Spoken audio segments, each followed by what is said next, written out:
Cory. I'm a senior at Rangeview High School.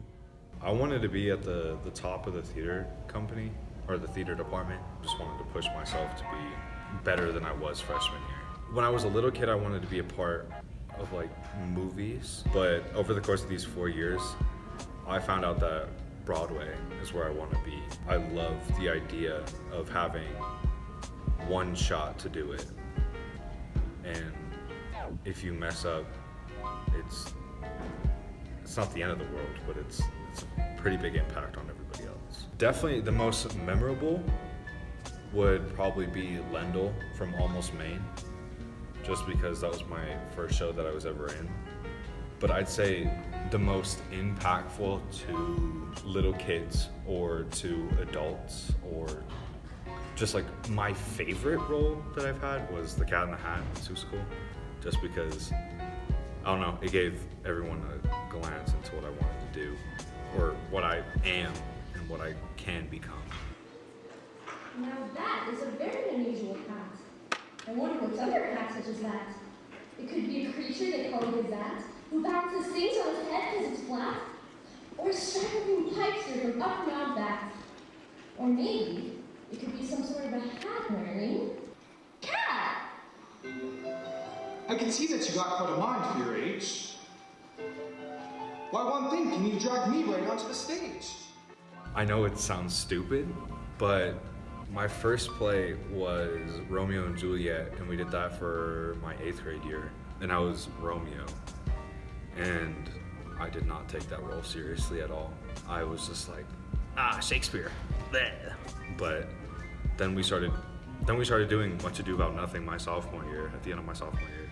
And then I really fell in love with Shakespeare, and I wish I would have acted the way that I did in Much Ado in Romeo and Juliet my 8th grade year. Graduate. It's a scary word.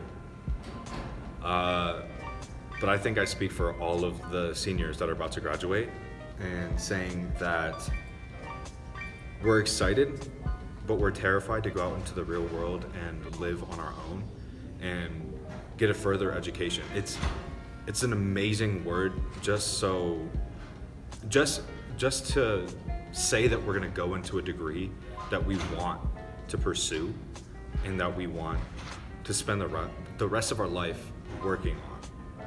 Like you, like film. This is what you want to do, and acting is what I want to do. Like it's amazing, but it's terrifying at the same time. The biggest motivation that I've had, and I know this is a little bit sappy and whatever, but all of the people that I work with, because I've never been in a show where I can't rely on one person. I always am supported and always feeding off the love and energy that everybody gives in the cast, because as James Laguana says it, you know why it's called a cast? Because everyone says break a leg before going out to shows, and you're surrounded by your cast just in case you break your leg. And it's very heartwarming just to see everyone's face and everyone's effort that they put into the role that they want. Lying to me. The lies are not cute. Only enemies speak the truth. Friends and lovers lie endlessly. Oh, period. Yeah. Thank you. No, that's supposed to be good. No, see, because now you're my enemy because you just called me ugly, and now you're speaking the truth. Boom, switcheroo. I didn't agree with the quote. Literally shut up. No. Why didn't you voice that? Oh, I 100. Please don't say you're recording right now. Ariel, let's Bloopers. I haven't recorded this whole time. Have you really? Yes.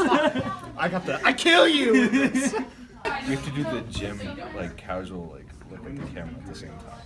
3, 2, 1.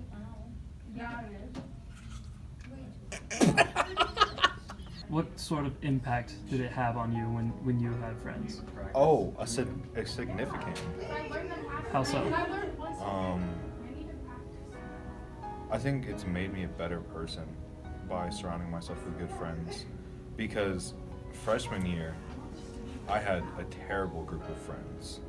Like a terrible group. And the only person that I talked to since that I still talk to from freshman year is Ryan Duggan.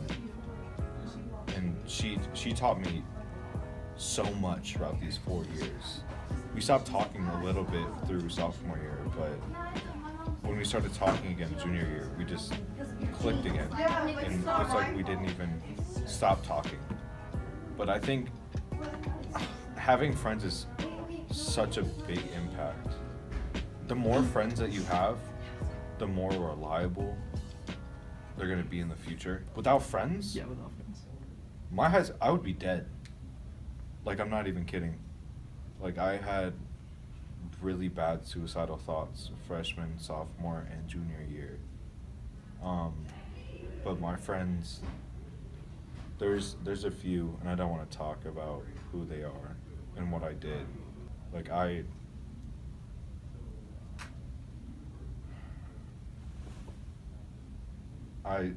love my friends endlessly.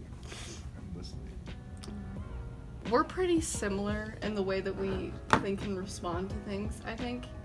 So I think by interacting with him and meeting him, All I can think about is run, Janet. me meeting him has helped me better understand myself, because while I'm learning to understand him, I'm also finding things about myself that I didn't really know that were there, because we're so similar. And also, he's like a really amazing person who's been a huge support system for me when I like randomly panic about things 3 times a day. Shut up. Okay. And I think it's he's a really cool human being, and I think I'd be maybe significantly more unstable than I am right now without him around, and probably still a little bit lost. I mean, I'm still lost, don't get me wrong, but like I'm a little less lost because he's helped me find myself. I think the last words that I would give to other people is it's funny because it's in the office. It's not my senior quote. My senior quote was sometimes saying goodbye is a bitch. But it's also from The Office, and it's I wish you knew you were in the good times before you left the good times. And I don't know, it's just, I love all my friends and I love all my teachers right now. Trying to lighten the mood.